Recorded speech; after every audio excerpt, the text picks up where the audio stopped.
E hoje de manhã eu quero falar-vos sobre um tema que é o tema recorrente em qualquer encontro de jovens, que é amor, namoro, casamento e sexo, por esta ordem, ok? Por esta ordem, amor, namoro, casamento e sexo. Antes do amor até deve ir a amizade, não é? Infelizmente a nossa sociedade hoje inverte tudo isto. Já nem mete casamento, mete o sexo antes do namoro, ou durante o namoro, ou até antes do amor, é só curtir. Lembro de uma expressão numa série televisiva que alguém dizia assim: a gente curte, mas a gente não anda. Ou seja, andavam a fazer aquilo que não deviam fazer e nem sequer tinham uma relação. Ou seja, infelizmente o mundo é assim que funciona. E nós devemos ser diferentes. Mas tudo isto que vamos falar deve resultar, primeiramente, de um bom relacionamento com Deus. Se não houver um bom relacionamento com Deus, é muito provável que as coisas não vão correr bem. Então, a pergunta principal aqui é: como posso ter uma relação afetiva saudável? Primeiro temos de perceber que todos nós somos pecadores. E todos os nossos relacionamentos serão afetados por isso. Ou seja, nós falhamos, a pessoa com quem nós eventualmente possamos querer ter um relacionamento ou venhamos a ter um relacionamento também é pecadora e tudo isto vai afetar. O único relacionamento que nós temos, uma das partes perfeita, é o nosso relacionamento com Deus. Mas com pessoas vai haver sempre desilusões, vamos sempre desiludir outros, porque somos todos imperfeitos. E algo que é mesmo, que eu acho que é essencial para cada um de nós, é mais do que procurares a pessoa certa para te relacionares, é seres a pessoa certa. Deves investir acima de tudo em ter uma boa relação com Deus. Tudo o resto vai resultar daí. Porque se tu não fores uma pessoa devota a Deus, temente a Deus, que ponha Deus em primeiro lugar na sua vida, achas que estás em condições de ser um parceiro para a vida de quem quer que seja?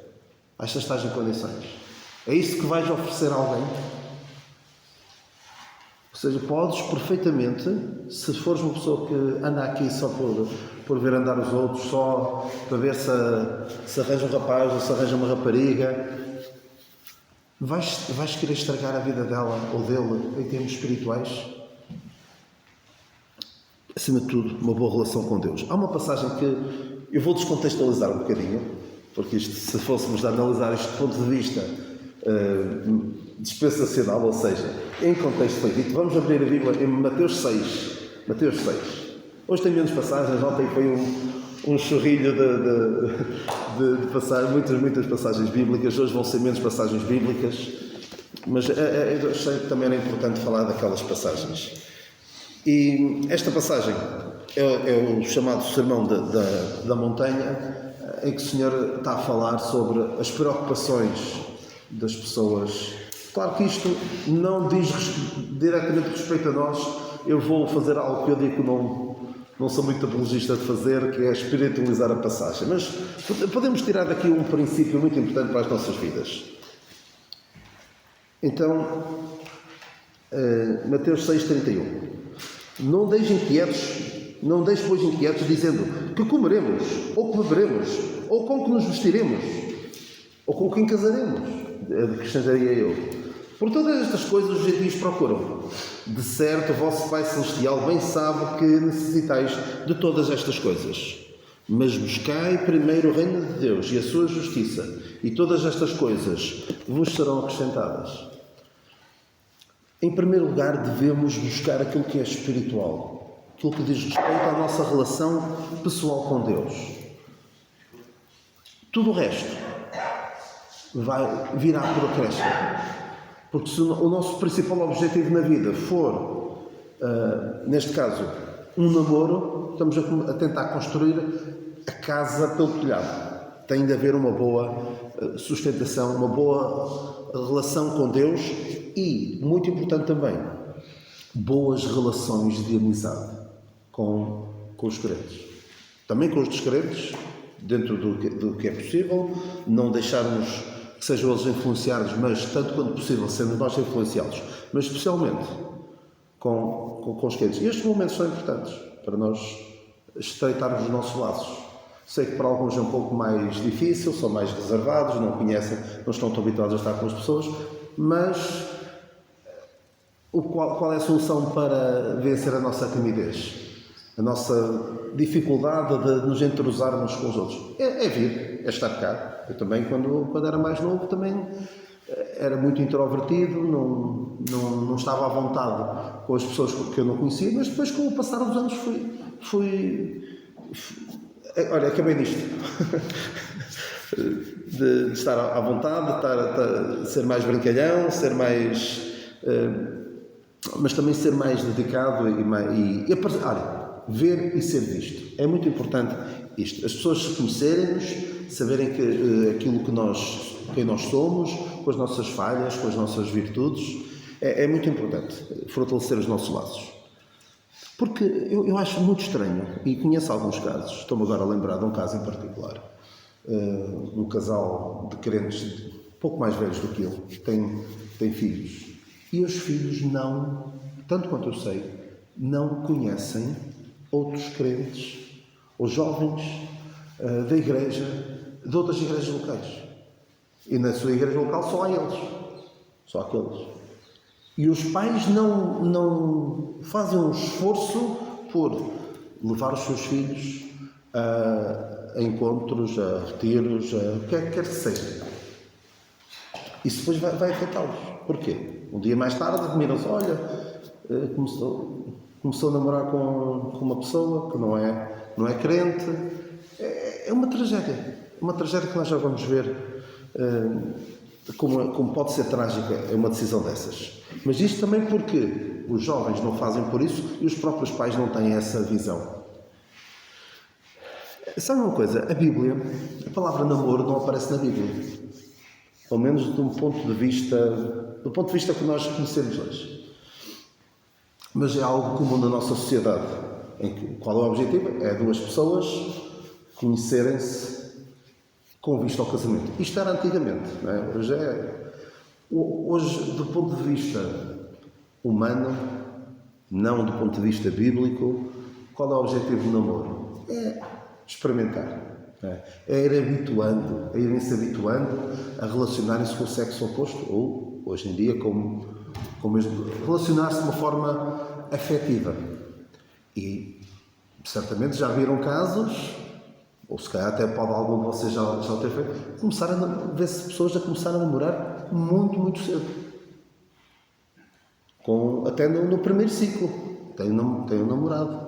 E no segundo ciclo, no terceiro ciclo, vê-se muita gente a namorar. E eu penso assim, qual é o objetivo? Qual é a finalidade deste namoro? É brincar. O namoro recreativo, meramente recreativo, não é bíblico, é brincar com o fogo. Literalmente. Literalmente, não, mas pois, já estou a falar à jovem, não é? Quando se diz literalmente, eu costumo dizer que a expressão literalmente é literalmente usada a exagero. Ora bem. Mas é brincar com o fogo mesmo, com grande perigo para o bem-estar das pessoas. Sabem como é que se fazia em nos tempos bíblicos? Eram os pais que arranjavam um marido ou uma mulher. Eu costumo dizer ao Lucas está descansado, que não estou a fazer isso. Mas digo que é importante que os pais saibam apontar o caminho para os filhos. Não é dizer, olha, é aquela, ou é aquele. Porque às vezes há casos em que os pais praticamente empurram os filhos para um certo casamento e depois aquilo corre mal e não é conveniente. Mas ao que eu vou vendo, pela minha experiência, acho que mais valia muitas vezes serem os pais a escolher. Mas os pais devem apontar para o tipo de pessoa que devem procurar. Estes conselhos que estou a dar agora são conselhos que certamente qualquer pai deve dar. Então, Então, o que é que é muito, muito importante? Filipenses 4:6 é certamente um assunto que vos apoquenta. Alguns, se calhar, ainda não, e é natural. Não pensem que se não têm interesse em namorar na vossa idade, não é grave, não há nenhum problema convosco. Porque assim, também, atenção, nem todos, a Bíblia diz que nem todos têm vocação para casar. Alguns têm vocação para ficar solteiros. E ninguém deve ser empurrado. Olha, então tens esta idade, estás encalhado. Às vezes uma pessoa tem já 20 e tal anos e diz: olha, está encalhado, ninguém. Não, é possível até não ter ninguém. Porque pode ser que possa servir o Senhor melhor sozinho do que com alguém. Filipenses 4:6. Não estejais inquietos por coisa alguma, antes as vossas petições sejam em tudo conhecidas diante de Deus pela oração e súplicas com a ação de graças, e a paz de Deus, que excede todo o entendimento, guardará os vossos corações e os vossos sentimentos em Cristo Jesus. É muito importante orar sobre o assunto, para que o Senhor nos dê a paz que excede todo o entendimento e guarde os nossos corações e os nossos sentimentos.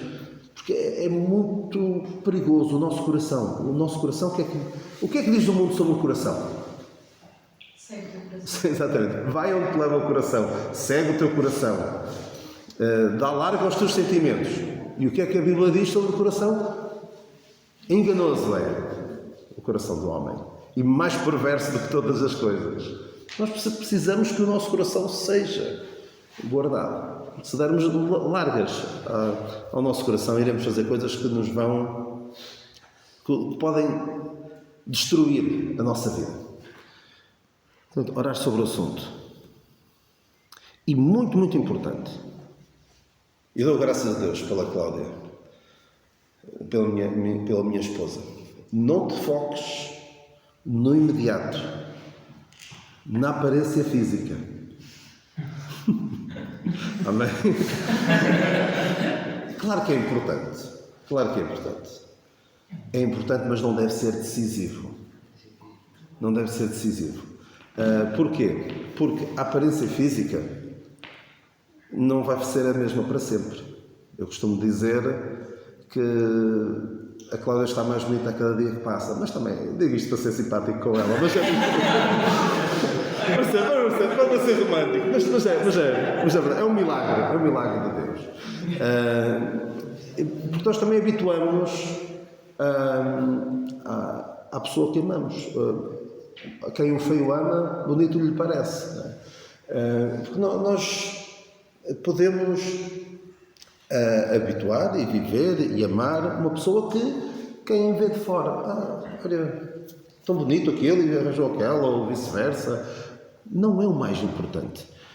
Sabe o que é que Sansão é um exemplo que nós vamos falar. É um homem que Deus usou poderosamente, mas em relação às mulheres foi uma desgraça. E o que é que ele disse a dada altura? Conheceu uma mulher e ele disse: tomai-me por mulher. Porquê? Porque eu acho que ela vai ser uma mulher que me vai ajudar a estar mais perto de Deus, a ser um homem mais útil na obra de Deus. Ele diz: tomai-me por mulher porque ela agrada aos meus olhos, ela é agradável à vista. Era bonita. E foi este o critério que ele usou. Viu uma mulher, é bonita, olha, é esta. E os pais depois dizem: não há porventura mulher entre as filhas dos teus irmãos, nem entre todo o meu povo, para que tu vais tomar a mulher dos filisteus?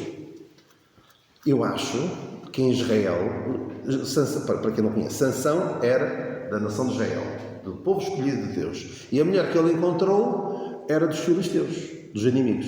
Olha, é como Israel e os palestinianos, é a mesma zona, Israel e Gaza, porque esta região de onde eram os filisteus era a mesma região. Já estão em guerra desde esta altura. Há mais de 3.000 anos que estão em guerra. E então era um povo inimigo, um povo que não adorava a Deus, mas adorava os ídolos. Eu acho penso eu que em Israel não eram todas feias. Quase certeza. Acho que não devia ser o caso. Mas ele foi pela vista.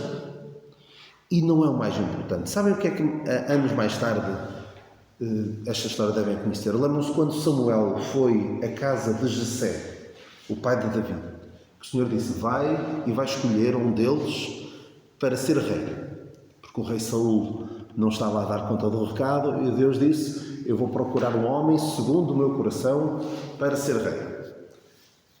Quem é que sabe a história? O que é que aconteceu?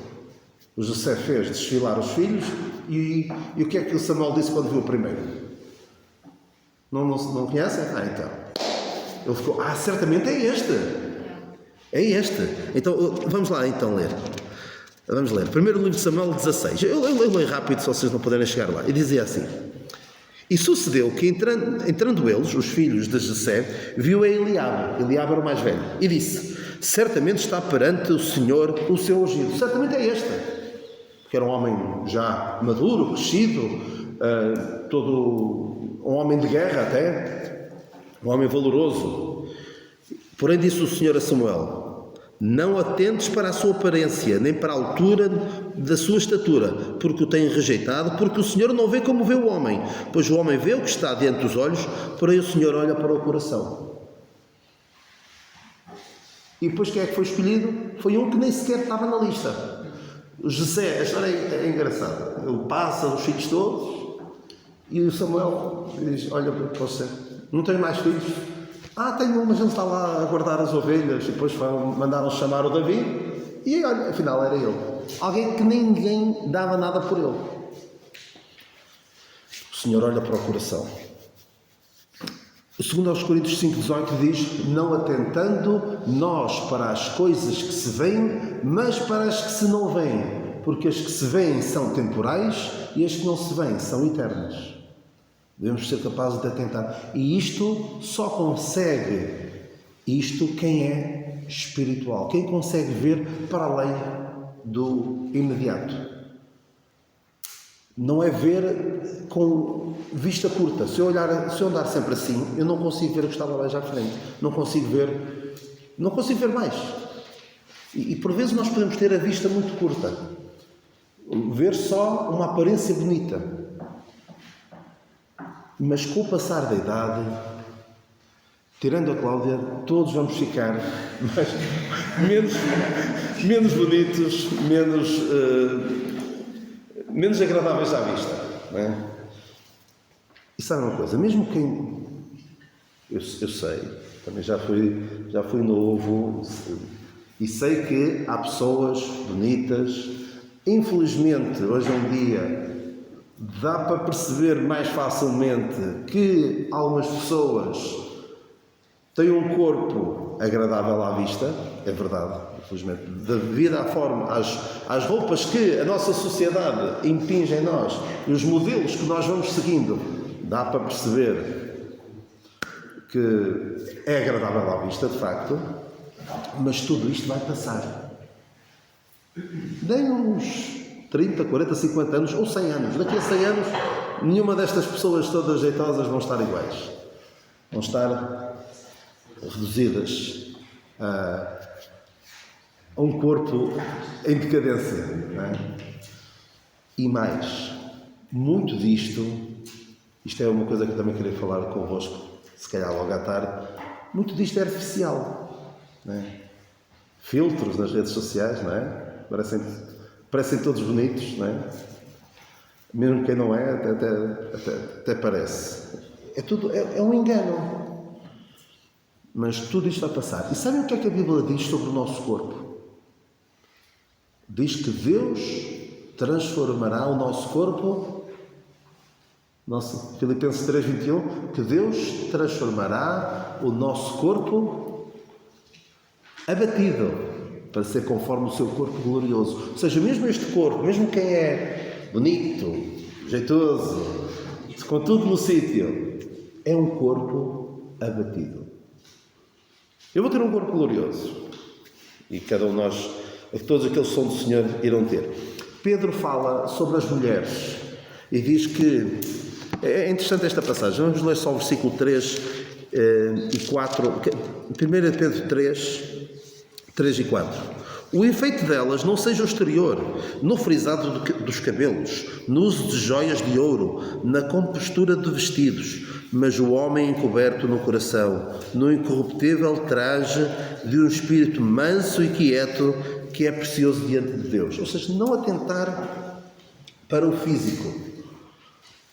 Mas não vou dizer, olha, claro que a primeira coisa, olhamos, claro, é bonita, é bonito. Claro que não vou dizer que... Vou perceber a expressão. Os olhos também comem. Eu percebo. Mas não é no mau sentido, está bem? Não é no mau sentido. Não no sentido que vocês conhecem da área de comer com os olhos. Não é nesse sentido. Não é nesse sentido. É no sentido de, claro que a primeira impressão é importante, mas depois temos de perceber se aquela pessoa que nos é agradável à vista preenche todos os requisitos. E muito importante, não deixar que esse fator de ser agradável à vista afete tudo o resto. Porque por vezes tenho visto programas, principalmente programas da televisão, de pessoas que têm relacionamentos completamente estúpidos mesmo, estúpidos, e só se mantêm porque gostam daquela pessoa, engraçaram com aquela pessoa e depois destroem a vida por completo por causa de alguém que lhes parecia agradável à vista e mesmo percebendo, dando para perceber perfeitamente que aquilo não tem pernas para andar, insistem naquele relacionamento. Uma pergunta importante: o que é que pretendes com um namoro? Pretendes brincar? Pretendes... Sim, é brincar ou é algo mais sério? Como eu vos disse no início, o objetivo do namoro deve ser o casamento. E esta pergunta que eu quero fazer-vos também: o que é que nós pretendemos com o namoro? Sim.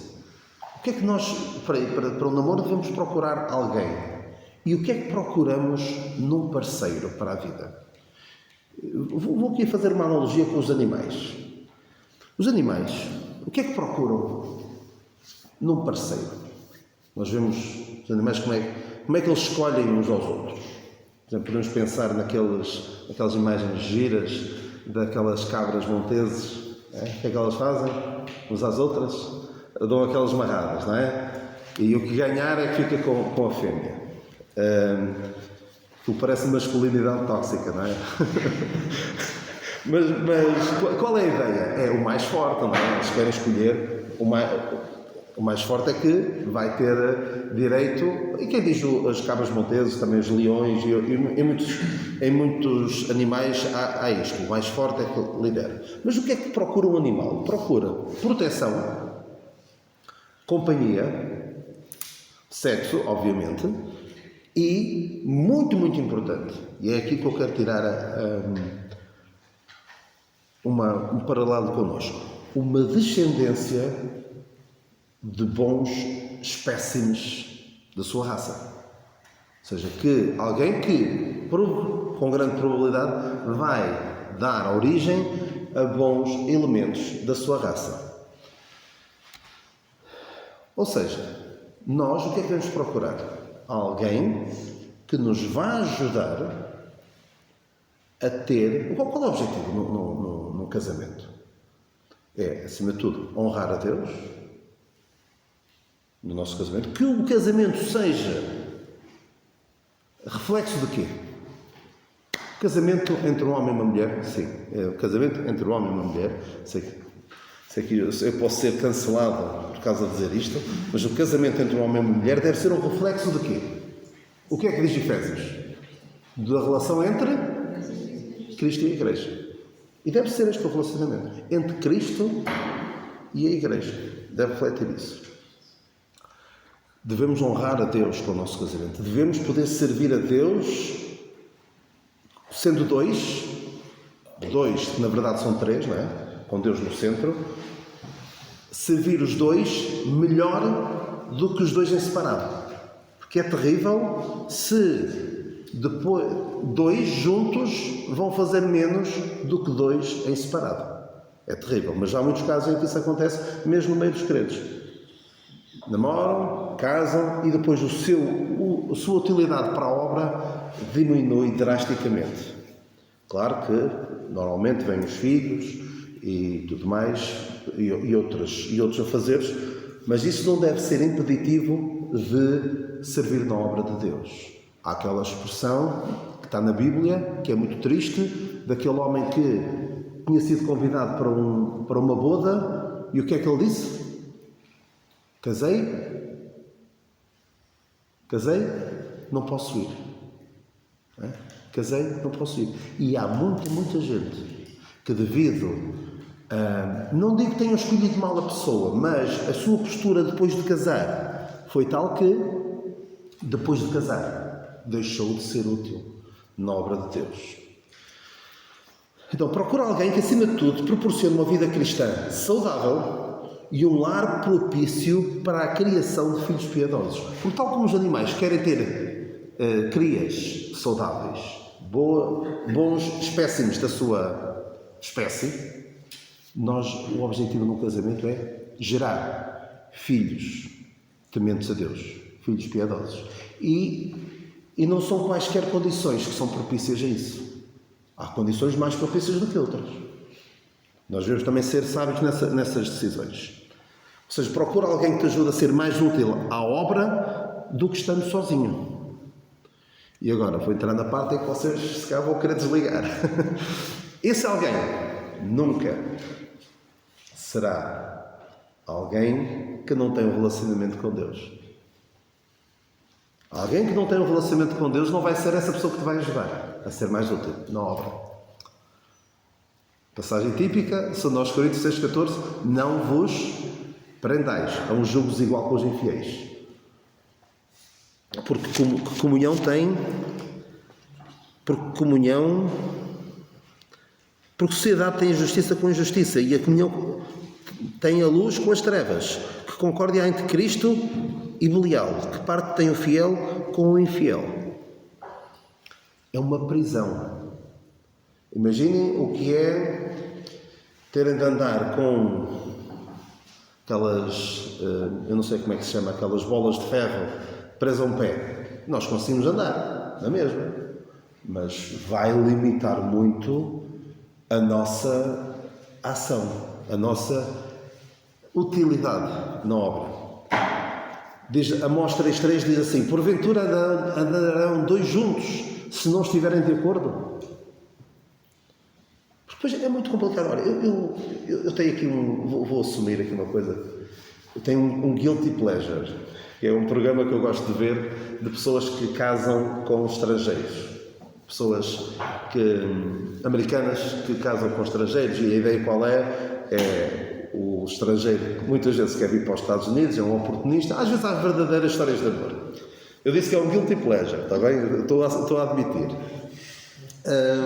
Então, vê-se muitas vezes pessoas que casam com pessoas de outras religiões, ou, por exemplo, é cristão, nominal apenas, e ou até muçulmano. Eu logo à partida penso assim: mas o que é que esta gente quer? O que é que esta gente quer para a vida? Como é que acham que isto vai resultar em termos de casamento e em termos de criação dos filhos? Porque um deles vai querer levar para ali e o outro vai querer para ali. Mas como é que se vão entender? É que não há hipótese. Tem tudo para correr mal. Mas depois, qual é o problema? É o problema de sanção.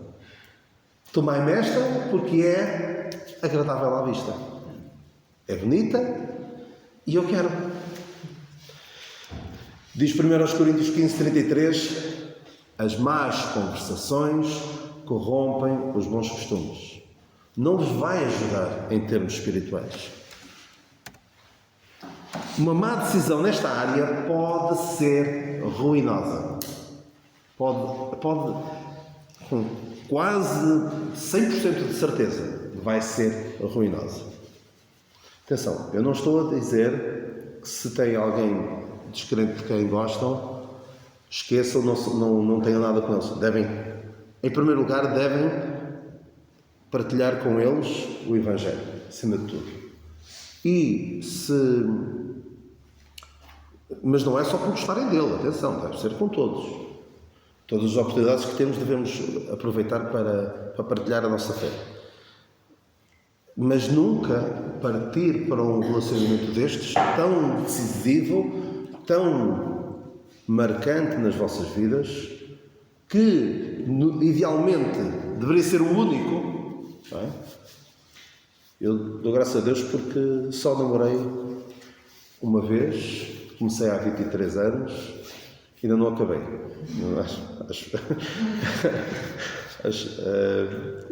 E continuo. Mas deve ser a decisão deve ser bem ponderada, bem tomada. O Senhor diz à nação de Israel algo muito importante. Deuteronômio 7, 3 e 4. Deuteronômio 7. Não te aparentará, está a falar das outras nações. Eu estou aqui a passar à frente aquela parte em que o Senhor diz para destruir as nações todas, porque não ficasse muito bem aqui nesta exposição. Mas o Senhor diz: não te aparentarás com elas, não darás tuas filhas a seus filhos e não tomarás suas filhas para teus filhos. Isto não era xenofobia, nem racismo. Vão dizer porquê. Pois fariam desviar teus filhos de mim, para que servissem a outros deuses, e a ira do Senhor se assentaria contra vós e depressa vos consumiria. É porque vai afetar espiritualmente. Porque não têm os mesmos princípios, não creem no mesmo Deus. Acham que é este tipo de pessoa que vai ajudar? Já vimos o caso de Sansão. Os pais perguntam: não há ninguém na nação de Israel?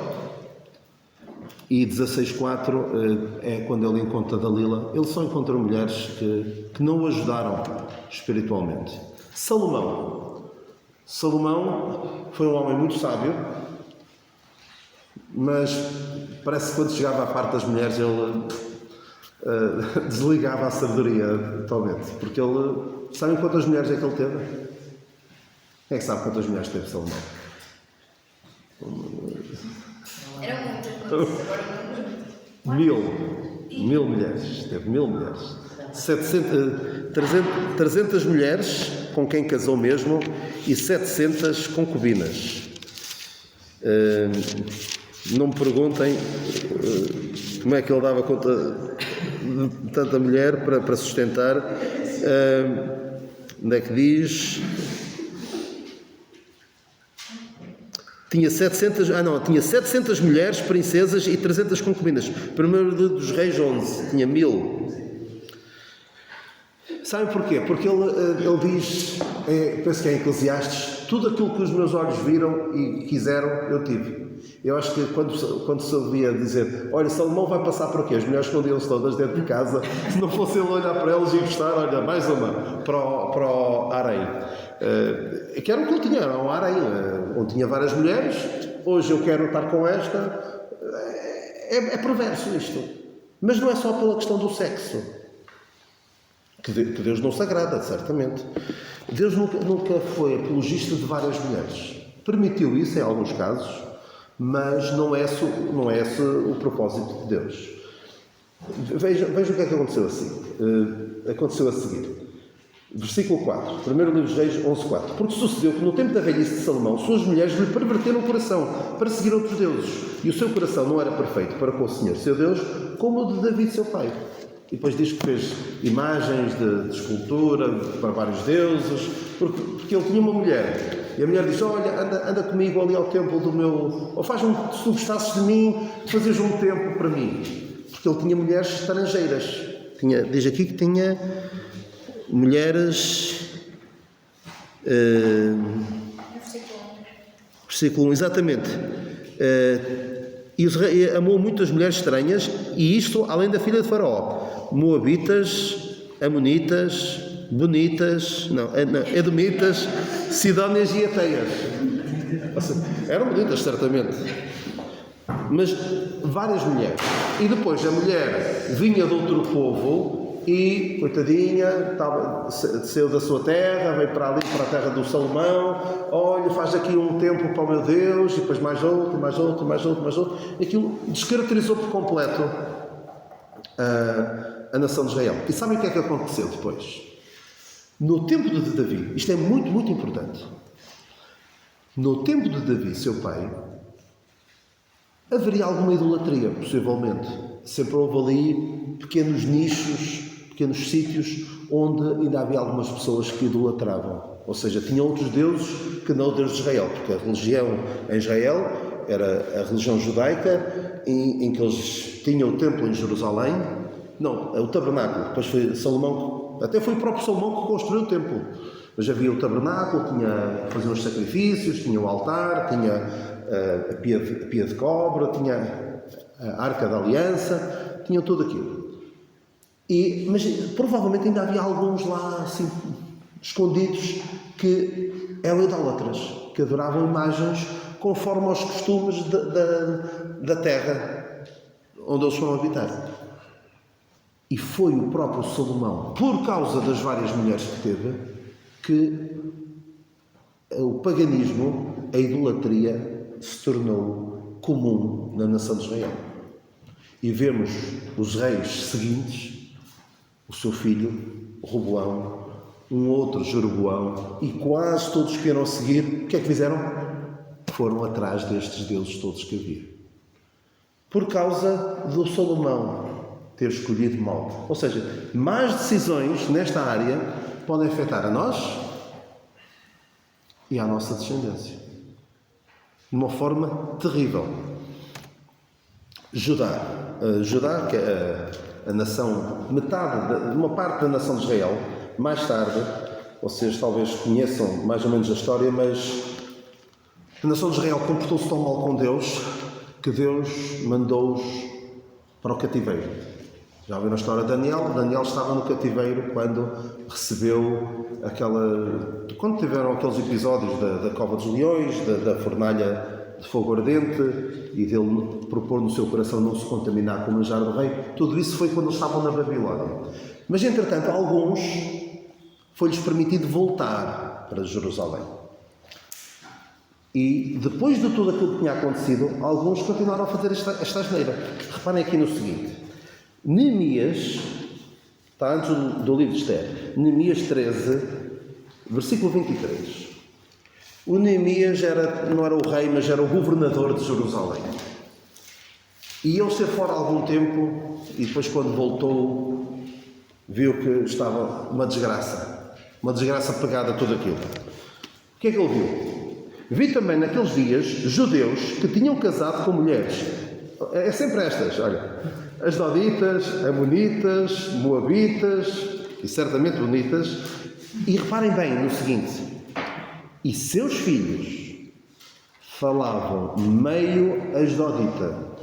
E não podiam falar judaico, senão segundo a língua de cada povo. E contendi com eles, os amaldiçoei, espanquei alguns deles, e lhes arranquei os cabelos. Olha, precisávamos disto cá.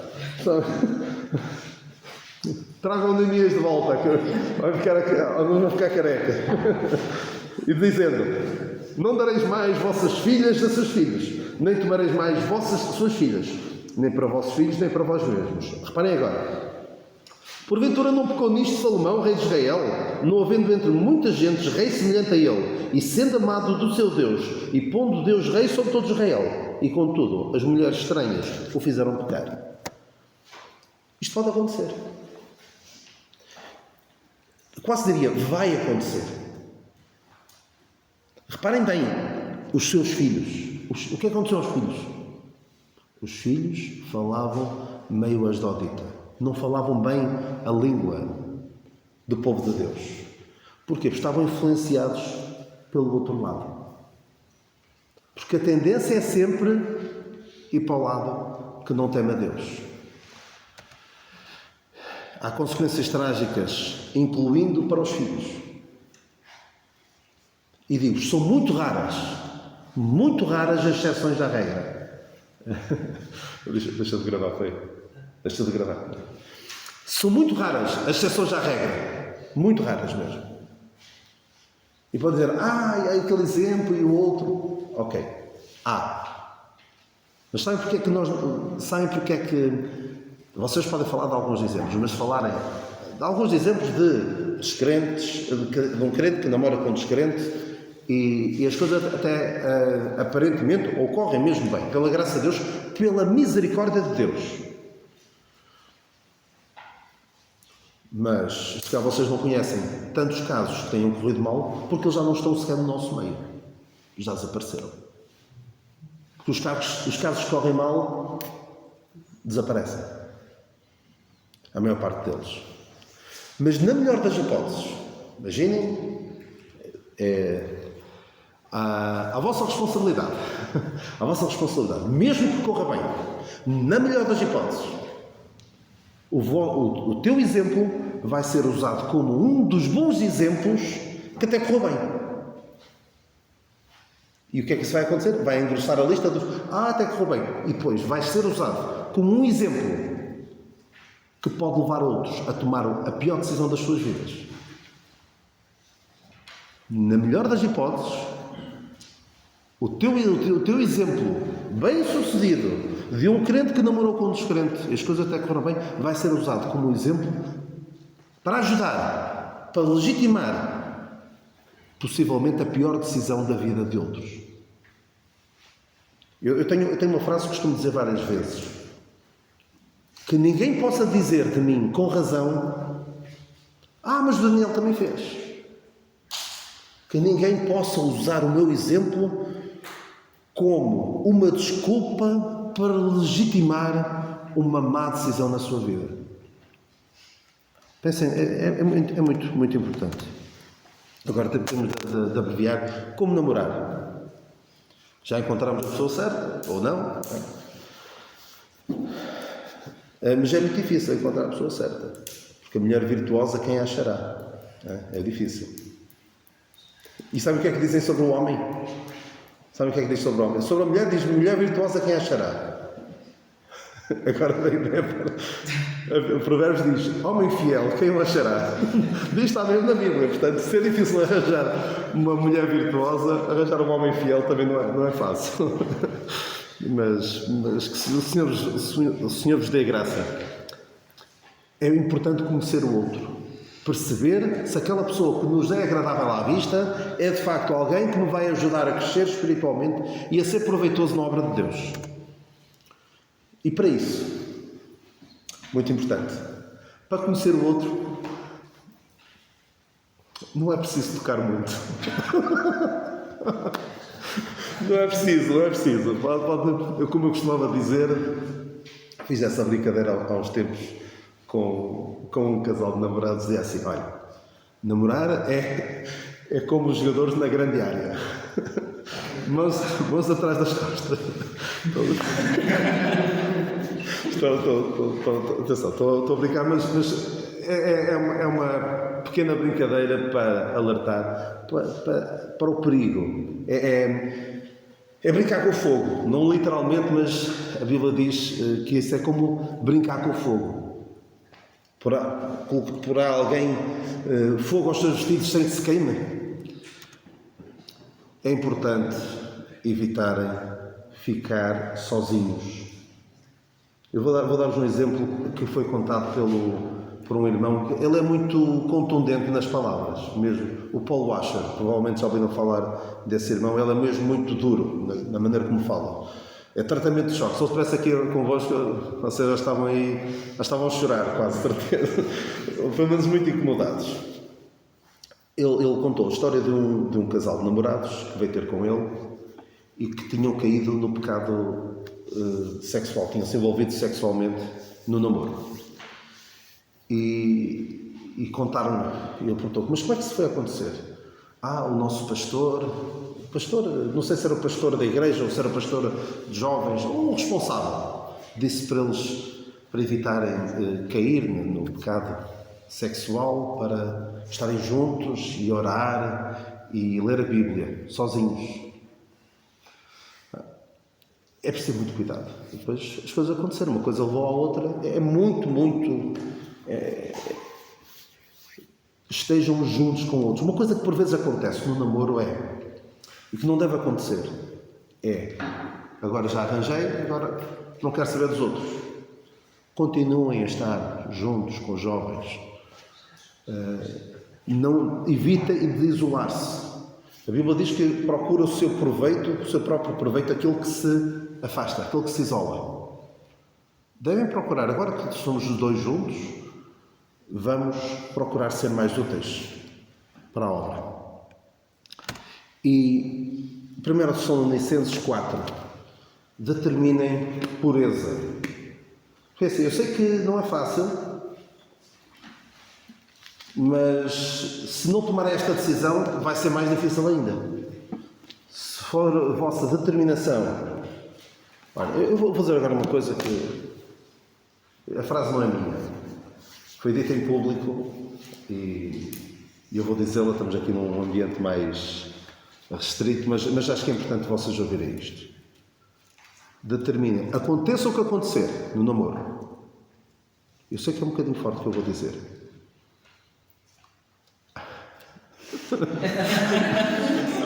Aconteça o que acontecer, as calças ficam onde estão. Ok? Não preciso dizer muito mais. Ok. 1 Tessalonicenses 4. Finalmente, irmãos, vos rogamos e exortamos do Senhor Jesus que, assim como recebestes de nós, de que maneira convém andar e agradar a Deus, assim andai, para que abundeis cada vez mais. Porque vós bem sabeis que mandamento vos temos dado pelo Senhor Jesus. Porque, às vezes as pessoas perguntam, qual é a vontade de Deus? Está aqui.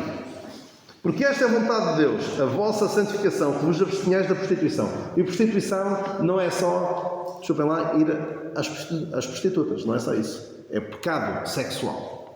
A palavra aqui é porneia, de onde veio pornografia, por exemplo. A palavra aqui de prostituição é porneia. Que cada um de vós saiba possuir o seu vaso em santificação e honra, não na paixão da concupiscência, como os gentios que não conhecem a Deus. Ou seja, nós que conhecemos a Deus, temos a obrigação de fazer diferente. Não na paixão da concupiscência, do desejo desenfreado da carne, como os gentios, como os descrentes, como os perdidos que não conhecem a Deus. E sabe uma coisa? O verdadeiro amor, como é que é aquela frase bonita a dizer? True love waits. O amor verdadeiro espera. Diz 1 Coríntios 13, aquela passagem muito romântica, diz que, entre outras coisas, o amor... vamos ler aqui. O amor é sofredor. 1 Coríntios 13, 4. O amor é sofredor, é benigno, não é invejoso, não trata com leviandade, não se ensoberbece, não se porta com indecência, não busca os seus interesses, não se irrita, não suspeita mal, não folga com injustiça, mas folga ou alegra-se com a verdade. Tudo sofre, tudo crê, tudo espera, tudo suporta e nunca falha. É este tipo de relacionamento que vocês devem buscar. Um relacionamento que espera. E se a outra pessoa não quer esperar,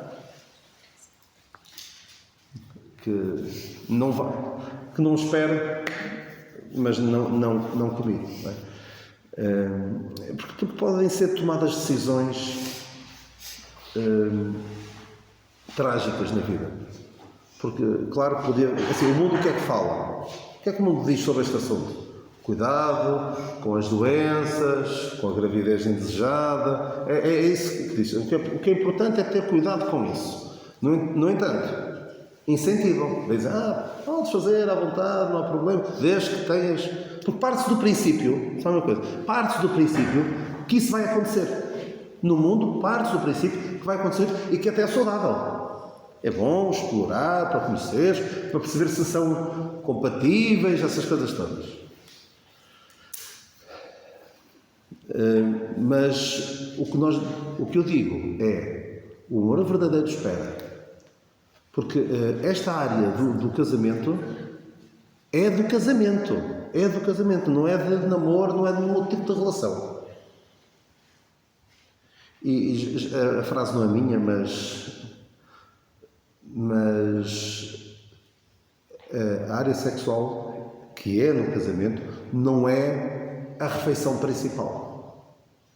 É como que a sobremesa ou a cereja no topo do bolo. Não é o essencial. Porque também, se for só, o que é que nós vemos muitas pessoas? É aquilo o essencial da sua vida e quando começa a não satisfazer tanto quanto isso, o que é que eles fazem? Trocam. Por isso é que nós vemos pessoas que ao longo da sua vida já tiveram vários parceiros, já casaram várias vezes. São aquelas pessoas que acreditam tanto no casamento que já casaram 7 ou 8 vezes. Há pessoas que casaram mesmo muitas vezes, infelizmente. Mas porquê? Porque vem o essencial do seu casamento, não é o conhecer a pessoa, o ser frutífero, no nosso caso, para a obra de Deus, a dois, mais do que sozinhos. O seu objetivo é dar largas ao seu prazer carnal. Isso vai trazer sérios problemas. Mas um envolvimento, vou dizer-vos até mais, dificilmente encontrarão alguém que vos diga: eu gostaria de ter experimentado mais cedo. Dificilmente encontrarão alguém que diga isso. Mas quase toda a gente vai dizer: olha, se eu soubesse o que sei agora, tinha feito as coisas de maneira diferente. Porque depois não é só questão física de saúde, gravidez e doenças. É a própria questão emocional. A pessoa fica ligada àquela pessoa. E pode trazer sérios problemas em relacionamentos futuros. Portanto, que o Senhor vos dê graça a vocês e a mim para tentarmos para estas coisas. Cuidado com as más decisões. Pode ser ruinoso. Pode a vossa eficácia, a vossa utilidade na obra de Deus ficar severamente afetada por uma má decisão nesta área. Por isso, o Senhor vos dê graça para atentar para estas coisas e não é por falta de aviso. Última coisa mesmo. Eu já vos falei disso ontem. Lembram-se do que Deus disse a Ló? Deus disse: vai, foge pela tua vida, escapa-te para o monte. E o que é que Ló disse? Sim, disse: não senhor, eu tenho medo de fazer o que estás a dizer. Achava que te sabia melhor do que Deus. E por favor, não penses que depois de tudo o que a Bíblia diz, de todos os exemplos que já vimos que correram mal, não penses: olha, comigo vai correr bem. Cuidado, pode ser a ruína para a tua vida. Para a tua vida, para a vida do teu parceiro e para a vida dos teus filhos mais tarde. Pode ser ruinoso. Senhores, nos abençoe e guarde.